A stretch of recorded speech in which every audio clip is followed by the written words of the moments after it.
नमस्कार दोस्तों, मैं अनुराग अगम आपका स्वागत करता हूँ। जैसा कि आप सब जानते हैं, आजकल आप सब एक कठिन दौर से गुजर रहे हैं और इतना कठिन दौर मैंने तो अपने जीवन में कभी नहीं देखा। आजकल जो हालत है, जो भी हाल है, मतलब इतनी खराब स्थिति है, क्या कहूँ। ये सबके लिए बहुत खराब स्थिति है। तो इन कठिन परिस्थितियों से हम आपस में खुद भी, मेरे भी बहुत सारे मित्र हैं, आप सबके भी होंगे, तो जाहिर सी बात है मित्रों से बात नहीं हो पाती, मिल नहीं पाते। साल भर से तो घर ही में पड़े, आपको पता है, मार्च से। तो और कई मित्रों से, मतलब समझिए कि 1 साल से ज्यादा का समय हो गया, मुलाकात नहीं हुई। आप बात हालांकि होती है, ऐसा नहीं है, लेकिन मुलाकात नहीं हो पाती, तो बड़ा अजीब सा लगता है। कई लोगों से तो दिल उदास हो जाता है, फिर बीमारी है। और एक बात और कि जिन लोगों को कोरोना हुआ है उन्हें तो हुआ ही है, मतलब वो तो, उनको तो शारीरिक रूप से परेशान किया कोरोना ने, लेकिन जिनको नहीं भी हुआ है उनको भी आर्थिक और मानसिक रूप से बहुत परेशान किया, तोड़ कर रख दिया बिल्कुल।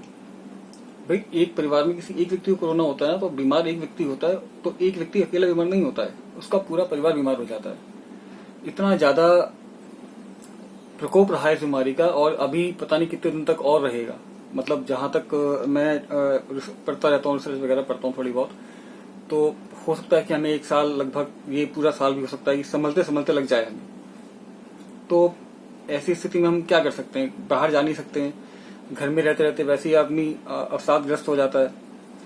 तो यही है कि यहाँ मैं एक बात करना चाहूंगा, आप सबसे प्रार्थना करना चाहूंगा कि हमारा दायित्व बनता है कि, और मेरा नहीं, हम सबका, कि हम अपने मित्रों से मिलना तो खैर नहीं हो पाएगा संभव, लेकिन किसी भी माध्यम से, या तो कॉल कर लें, या व्हाट्सएप पे चैट कर लें उनसे, या वीडियो कॉल कर लें व्हाट्सएप पे, या किसी भी माध्यम से, फेसबुक के माध्यम से ही सही, एक दूसरे का हौसला बढ़ाते रहें, मनोबल बढ़ाते रहें एक दूसरे का। तो बात करने से होगा क्या? बात करने से ये होगा कि जिस मित्र से आप बात कर रहे हैं उसका तो हौसला बढ़ेगा ही बढ़ेगा, आपका तनाव भी कम होगा। यकीन मानिए, आपका तनाव भी बहुत कम हो जाएगा, मन का बोझ हल्का होगा, आप दोनों का, मतलब जिससे आप बात कर रहे हैं उसका भी, और जो बात कर रहा है उसका भी। ये छोटे छोटे काम है जिससे हम इस बीमारी से लड़ सकते हैं, जूझ सकते हैं, उबर सकते हैं इससे। और बहुत सारी ऐसी बातें हैं, ये हमारा दायित्व बनता है, मैं समझता हूँ ऐसा। और एक और बात कि ऐसा होने से हम लोग एक दूसरे की किस तरह से हेल्प कर सकते हैं। और एक और बात कि हेल्प करने के भी कई तरीके होते हैं, हर आदमी हर तरह से हेल्प नहीं कर सकता, ये बात मैं भी जानता हूँ कि हर आदमी, हम इसमें फिजिकली तो किसी की हेल्प कर नहीं सकते, कहीं आ नहीं सकते, जा नहीं सकते, तो जाहिर सी बात है कि खाली बात ही कर सकते हैं। और ऐसे में ये है कि जो भी हमारे मित्र हैं, बहुत सारे मित्र ऐसे होते हैं, कई बार किसी से मनमुटाव हो जाता है, कुछ हो जाता है, तो ये ऐसी स्थिति में जो भी आपके मित्र जिनसे मनमुटाव हो, कुछ रिश्तों में कई बार खटास आ जाती है कहते हैं, तो जो खटास आ गई है ना, उसे भूल जाइए इस समय, बिल्कुल भूल जाइए उसको इस समय। वो लड़ना झगड़ना, रोना गाना, वो सब चलता रहेगा, जीवन पड़ा है उसके लिए, लेकिन जीवन बचे तो सही पहले। बड़ी बात है जीवन बच जाए, तो पहले अपने आप को बचाइए। और लड़ेंगे आप तब जब आप बच जाएंगे, और लड़ेंगे किससे? जब वो बच जाएगा।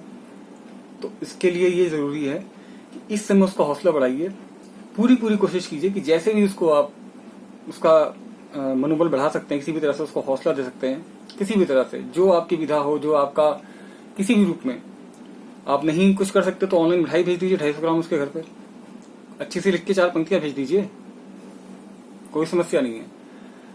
सारे कवि मित्र हैं हमारे, और नहीं भी हैं तो भी सबके लिए मिठाई तो हर आदमी खा सकता है। और ये इसमें कोई बड़ी बात नहीं है, इसमें कुछ नहीं लगता, आपके 2-4 मिनट लगेंगे खाली बात करने में अपने दोस्त से, लेकिन सोचिए सामने वाले का कितना हौसला बढ़ेगा, उसके अंदर एक नई स्फूर्ति का प्रवाह हो जाएगा कि उसे लगेगा कि हाँ, उसकी चिंता करने वाला भी कोई है। समय देखिए वास्तव में बहुत खराब है, मैं खुद कई बार नहीं सो पाता हूँ, आंखें आपको लग रही होंगी, एक आंख तो ज्यादा लाल हो गई, 2-2.5 घंटे 3 घंटे मुश्किल से मैं सो पाता हूँ, इतनी खराब। अगर फेसबुक देखो तो हर तीसरी पोस्ट उसी तरह की होती है, न्यूज सुन लो तो हर दूसरी न्यूज उस तरह की होती है। तो अब मन बहुत उठ चुका है, बहुत कठिन समय, बहुत विषम परिस्थितियां हैं। इसमें सरकार तो करने से कुछ रही, सरकार तो जो कर रही है वो आप देख ही रहे हैं क्या कर रही है। हालांकि अब थोड़ा सा प्रयास शुरू किया है, मगर फिर भी हम दोनों को एक दूसरे का साथ देना है, हम लोगों को एक दूसरे का साथ देना है। तो आप जुड़े रहिए। और एक बात और कि जो भी झगड़ा झंझट जो भी है अपना आपस में निपटाते रहिएगा। अभी कठिन परिस्थितियां, इसमें युद्ध और कहते हैं प्रेम में सब जायज है, तो ये एक कोरोना के विरुद्ध हमारा युद्ध चल रहा है, इसमें सब जायज है। कोई किसी से झगड़ा नहीं करना, कोई पंगा नहीं लेना, सब हमारे मित्र है, जानने वाले तो ही कम से कम, जिसको नहीं भी जानते उससे ही बात कर लीजिए। और मैं अपनी बात खत्म करता हूँ, एक छोटी सी कहानी सुनाता हूँ 10 सेकंड की। अमेरिका में जब मृत्यु दंड दिया जाता है तो उनका प्रावधान ये है कि इलेक्ट्रिक चेयर पर बैठाया जाता है, एक कैदी जो जिसको भी सजा देनी होती है उसके सिर पे एक ऐसे राउंड एक वो बेल्ट बांधते हैं, उससे करंट लगता है उसको और वो मर जाता है।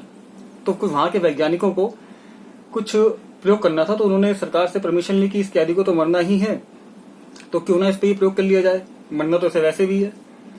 तो सरकार ने कहा ठीक है कर लो, तो उन्होंने कहा ठीक है कर लेते हैं। तो कैदी को बता दिया, वहां परमिशन ली जाती है। तो कैदी से कहा देखो तुम्हें मरना तो वैसे भी है, हम तुम्हारे पर एक प्रयोग कर लें तब मर जाना। बोला जी ठीक है कोई दिक्कत नहीं है। बोले तुम्हें सांप से कटवाएंगे और मर जाना।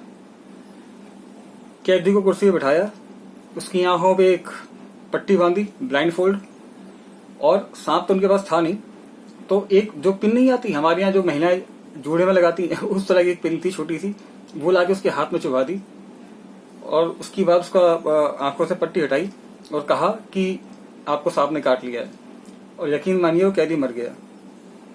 अब सवाल ये उठता है कि जहर कहां से आया, तो जहर आया उसके दिमाग से। हमारा दिमाग जैसा हम सोचते हैं वैसा करता है। अगर आप सोचेंगे कि आप बीमार हैं तो आप अगर नहीं भी होंगे बीमार तो बीमार हो जाएंगे, और आप अगर सोचेंगे कि हम स्वस्थ हैं तो आप बीमार भी होंगे तो भी स्वस्थ हो जाएंगे।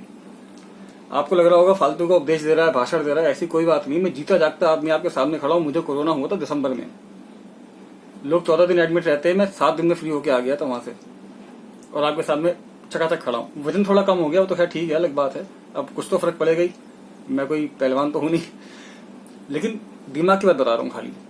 तो ये अपनी सोच पॉजिटिव रखिए, पैनिक मत होइए, डाइट पे ध्यान रखिए, खाइए पिए, अपना सेहत का मतलब साफ सफाई का बहुत ध्यान रखना है, और डाइट का 2 चीजें जरूर ध्यान रखनी है। ये करते रहिए, एक दूसरे के संबंध में रहिए, संपर्क में रहिए, ताकि कोई बात किसी से पूछनी हो बतानी हो, सबका मन हल्का होता है। खुशियां बढ़ती हैं तो दुख घटता है बांटने से।